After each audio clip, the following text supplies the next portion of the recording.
Придуманные, надуманные, одним словом, абстрактные предметы. Рисунок составлен с помощью отвлеченных элементов цветового пятна или линии.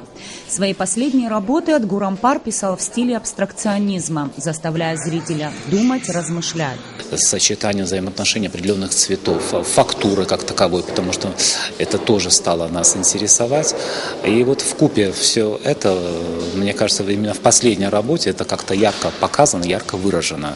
16 полотен Маяны Цвижба, и это лишь небольшая часть ее работ. Совершенно разные по стилю. Есть и обычные композиции, и натюрморты. Над одной из последних картин, пейзажем родного нового Афона, Маяна работала несколько месяцев. Сначала рождается идея, ты работаешь, ищешь, делаешь разнообразные наброски, а потом уже его воплощаешь, в реале. Размеры меняешь, цвет может быть другой, по-разному. Эта именно работа занимала у меня где-то 3-4 месяца.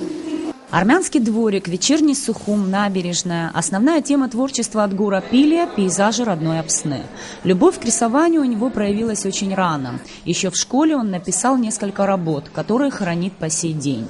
Война не смогла отнять у него любовь к творчеству. За 20 с лишним послевоенных лет он написал более 200 работ. Отгур признается, иногда ему удается написать до 10 работ в неделю. Все они в разных тонах.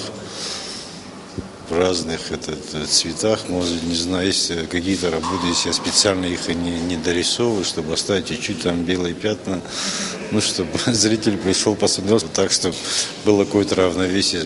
Идея участия абхазских художников в Международной галерее арт-пространства У принадлежит Татьяне Рязановой, которую в нашей стране знают по ее 5-летней работе в рамках культурного сезона «Россия-Абхазия». Очень хотелось начать не только с профессиональных художников, но и также любимых и дорогих своему сердцу.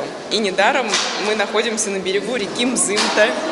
Здесь рядом вершина Аибга, все абхазские названия. Сам Бог велел именно начинать деятельность этого арт-пространства с абхазских художников. Мы фантазировали по поводу разных картин, представляли, воображали свое. Очень интересно. У каждого своя какая-то точка зрения в отношении всех этих картин, потому что свои какие-то представления кажутся. Очень интересно. Стоит прийти, да. Зираубат Апсны. И тому за таких прекрасных сыновей, за таких мастеров, которые принесли нам такие замечательные работы, показали нам свою душу, показали свое искусство. Мы очень рады приветствовать вас, видеть здесь. На подготовку выставки у главного организатора Абхазо-Абазинского фонда «Иналаст» Бела Агарба было очень мало времени. Приглашение из «Розы хутора» было получено в конце прошлого года, а сделать нужно было очень многое. Поддержка друзей и ряда организаций республики сделали свое дело.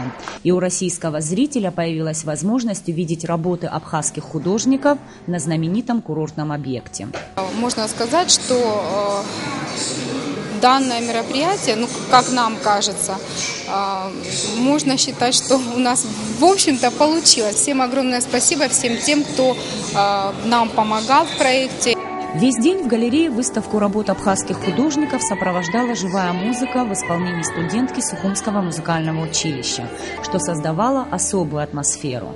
Хозяева и гости выставки обменялись подарками.